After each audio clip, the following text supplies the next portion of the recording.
سورة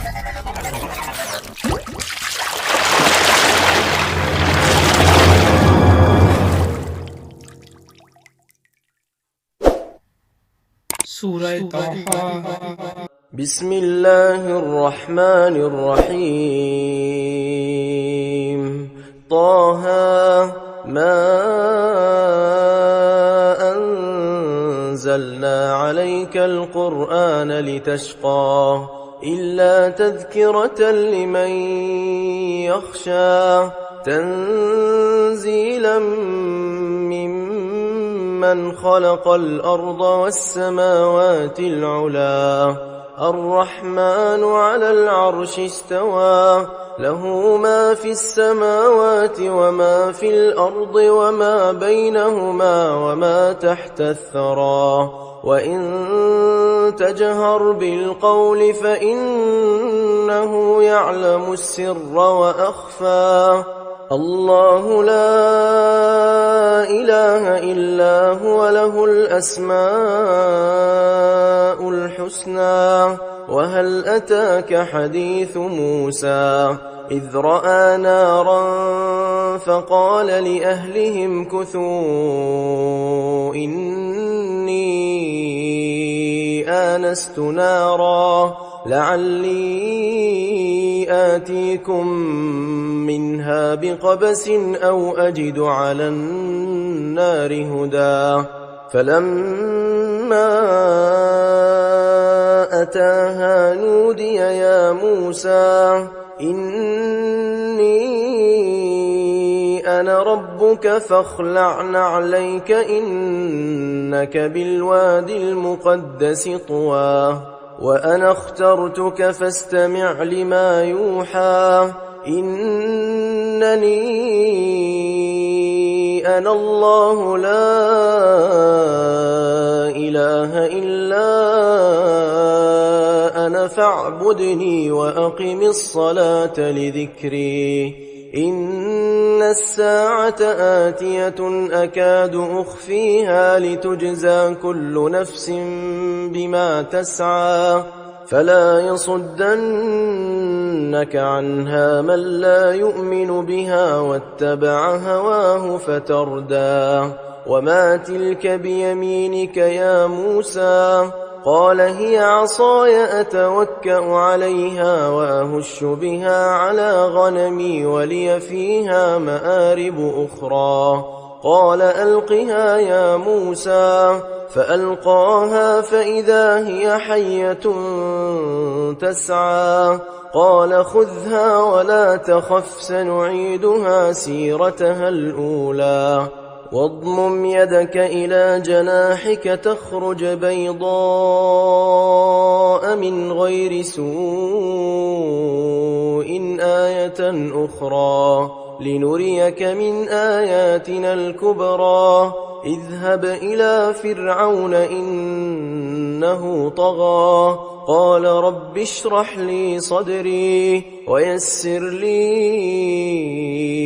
أمري واحلل عقدة من لساني يفقه قولي واجعل لي وزيرا من أهلي هارون أخي أشدد به أزري وأشركه في أمري كي نسبحك كثيرا ونذكرك كثيرا إنك كنت بنا بصيرا قال قد أوتيت سؤلك يا موسى ولقد مننا عليك مرة أخرى إذ أوحينا إلى أمك ما يوحى أن اقذفيه في التابوت فاقذفيه في اليم فليلقه اليم بالساحل يأخذه عدو لي وعدو له وألقيت عليك محبة مني مني ولتصنع على عيني، إذ تمشي أختك فتقول هل أدلكم على من يكفله، فرجعناك إلى أمك كي تقر عينها ولا تحزن، وقتلت نفسا فنجيناك من الغم وفتناك فتونا، فلبثت سنين في أهل مدين ثم جئت على قدري يا موسى، واصطنعتك لنفسي، اذهب أنت وأخوك بآياتي ولا تنيا في ذكري، اذهبا إلى فرعون إنه طغى، فقولا له قولا لينا لعله يتذكر أو يخشى، قالا ربنا إننا نخاف أن يفرط علينا أو أن يطغى، قال لا تخافا إنني معكما أسمع وأرى، فأتياه فقولا إنا رسولا ربك فأرسل معنا بني إسرائيل ولا تعذبهم، قد جئناك بآية من ربك والسلام على من اتبع الهدى، إنا قد أوحي إلينا أن العذاب على من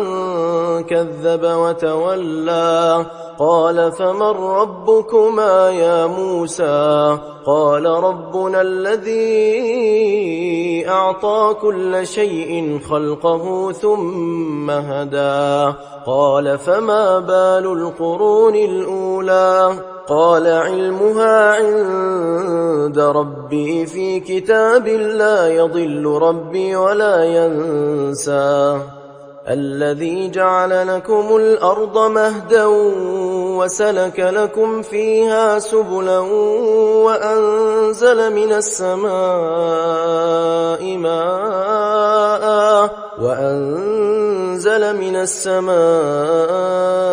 ماء فأخرجنا به أزواجا من نبات شتى، كلوا وارعوا أنعامكم إن في ذلك لآيات لأولي النهى، منها خلقناكم وفيها نعيدكم ومنها نخرجكم تارة أخرى، ولقد أريناه آياتنا كلها فكذب وأبى، قال أجئتنا لتخرجنا من أرضنا بسحرك يا موسى، فلنأتينك بسحر مثله فاجعل بيننا وبينك موعدا لا نخلفه نحن ولا أنت مكانا سوى، قال موعدكم يوم الزينة وأن يحشر الناس ضحى، فتولى فرعون فجمع كيده ثم أتى، قال لهم موسى ويلكم لا تفتروا على الله كذبا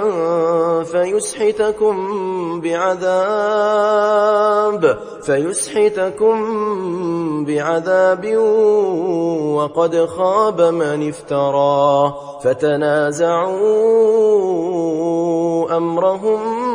بينهم وأسروا النجوى، قالوا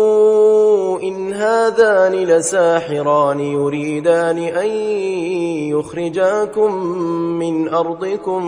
بسحرهما ويذهبا بطريقتكم المثلى، فأجمعوا كيدكم ثم أتوا صفا، وقد أفلح اليوم من استعلى، قالوا يا موسى إما تلقي وإما أن نكون أول من ألقى. قال بل ألقوا فإذا حبالهم وعصيهم يخيل إليه من سحرهم أنها تسعى. فأوجس في نفسه خيفة موسى. قلنا لا تخف إنك أنت الأعلى وألق ما في يمينك تلقف ما صنعوا إنما صنعوا كيد ساحر ولا يفلح الساحر حيث أتى. فألقي السحرة سجدا قالوا آمنا برب هارون وموسى. قال آمنتم له قبل أن آذن لكم إنه لكبيركم الذي علمكم السحر فلأقطعن أيديكم وأرجلكم من خلاف ولأصلبنكم في جذوع النخل ولتعلمن أينا أشد عذابا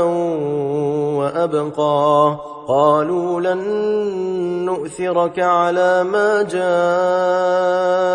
من البينات والذي فطرنا فاقض ما أنت قاض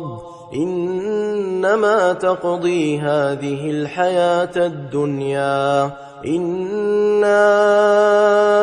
آمنا بربنا ليغفر لنا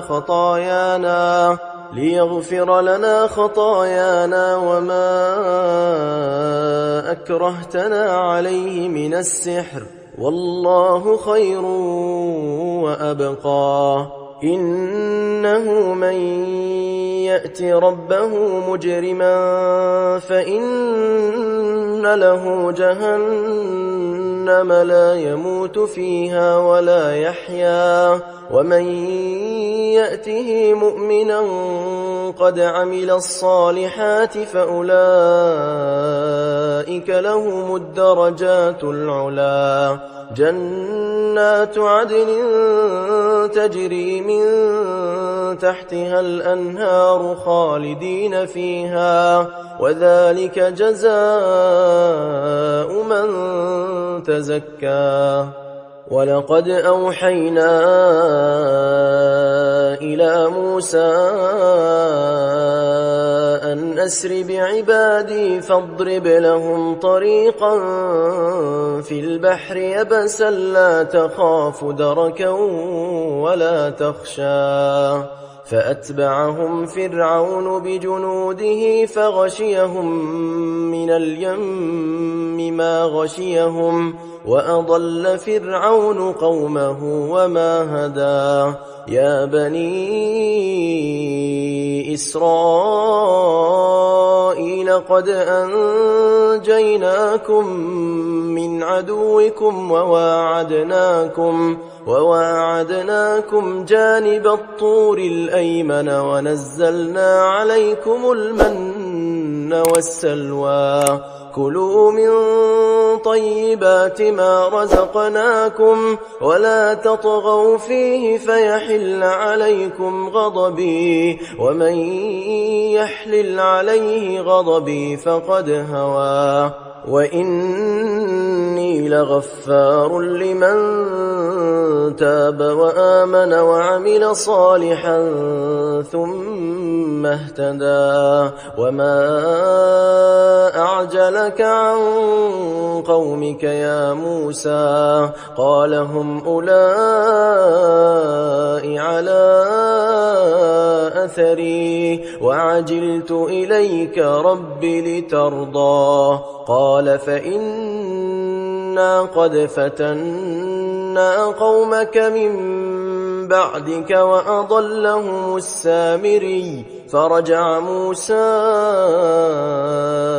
إلى قومه غضبان أسفا قال يا قوم ألم يعدكم ربكم وعدا حسنا أفطال عليكم العهد أم أردتم أن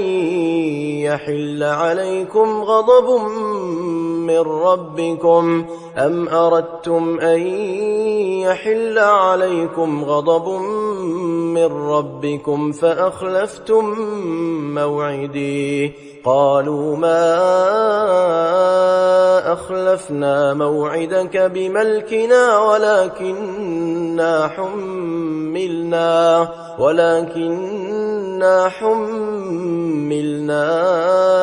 أوزارا من زينة القوم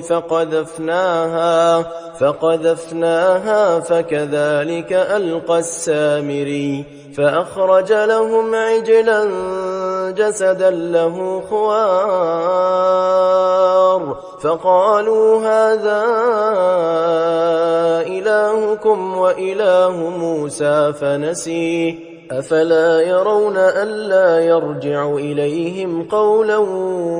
ولا يملك لهم ضرا ولا نفعا ولقد قال لهم هارون من قبل يا قوم إنما فتنتم به وإن ربكم الرحمن فاتبعوني وأطيعوا أمري قالوا لن نبرح عليه عاكفين حتى يرجع إلينا موسى قال يا هارون ما منعك إذ رأيتهم ضلوا ألا تتبعني أفعصيت أمري قال يا ابن أم لا تأخذ بلحيتي ولا برأسي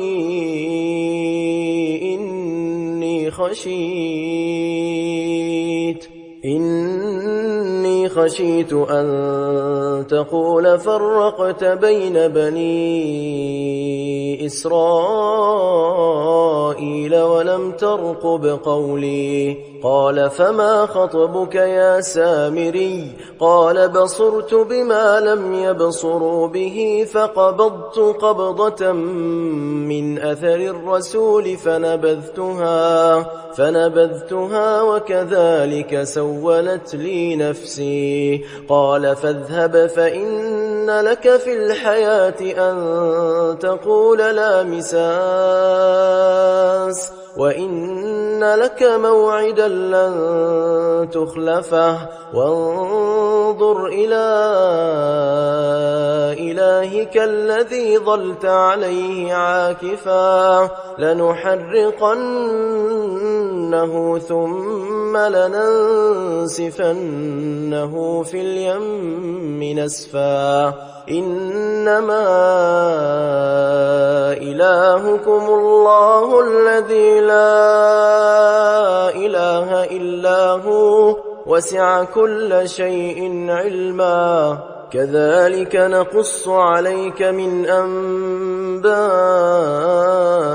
ما قد سبق وقد آتيناك من لدنا ذكرا من أعرض عنه فإنه يحمل يوم القيامة وزرا خالدين فيه وساء لهم يوم القيامة حملا يوم ينفخ في الصور ونحشر المجرمين يومئذ زرقا يتخافتون بينهم إن لبثتم إلا عشرا نحن أعلم بما يقولون إذ يقول أمثلهم طريقة إن لبثتم إلا يوما ويسألونك عن الجبال فقل ينسفها ربي نسفا فيذرها قاعا صفصفا لا ترى فيها عوجا ولا أمتا يومئذ يتبعون الداعي لا عوج له وخشعت الأصوات للرحمن فلا تسمع إلا همسا يومئذ لا تنفع الشفاعة إلا من أذن له الرحمن ورضي له قولا يعلم ما بين أيديهم وما خلفهم ولا يحيطون به علما وعنت الوجوه للحي القيوم وقد خاب من حمل ظلما ومن يعمل من الصالحات وهو مؤمن فلا يخاف ظلما ولا هضما وكذلك أنزلناه قرآنا عربيا وصرفنا فيه من الوعيد لعلهم يتقون أو يحدث لهم ذكرا فتعالى الله الملك الحق ولا تعجل بالقرآن من قبل أن يقضى إليك وحيه وقل رب زدني علما ولقد عهدنا إلى آدم من قبل فنسي ولم نجد له عزما وإذ قلنا للملائكة اسجدوا لآدم فسجدوا إلا إبليس أبى فقلنا يا آدم إن هذا عدو لك ولزوجك فلا يخرجنكما من الجنة فتشقى إن لك ألا تجوع فيها ولا تعرى وأنك لا تظمأ فيها ولا تضحى فوسوس إليه الشيطان قال يا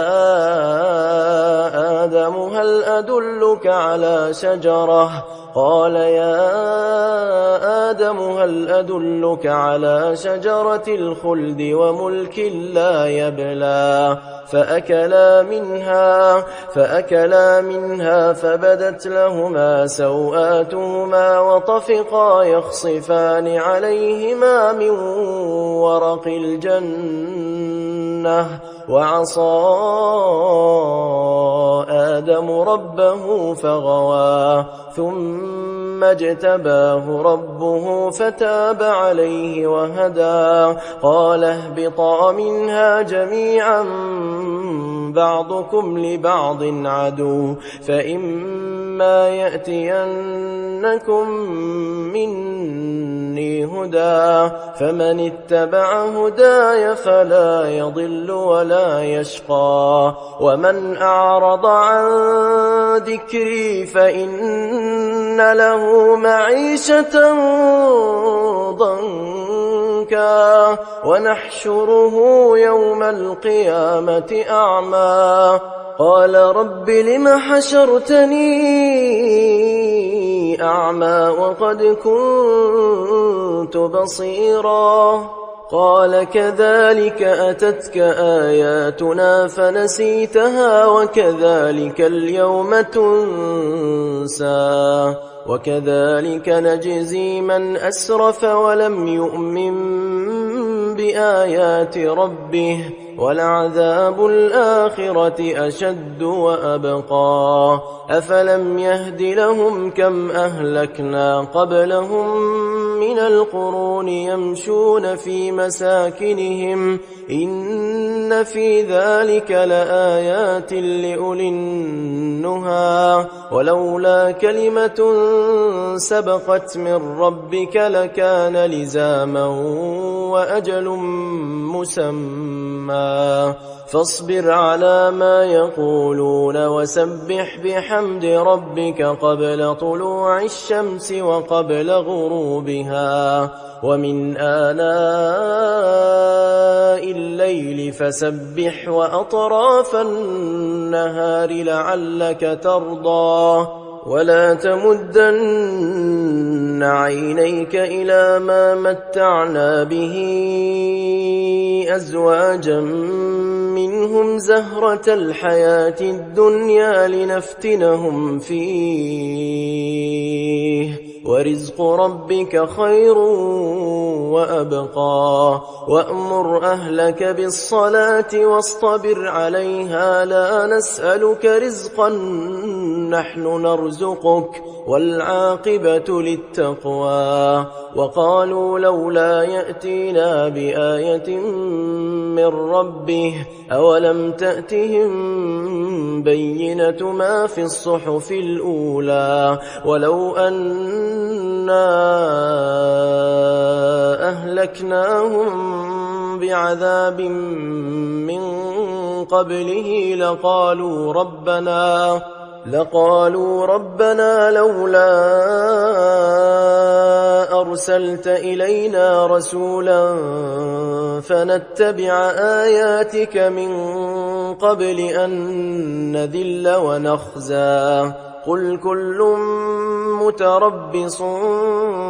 فتربصوا فستعلمون من أصحاب الصراط السوي ومن اهتدى. صدق الله العظيم.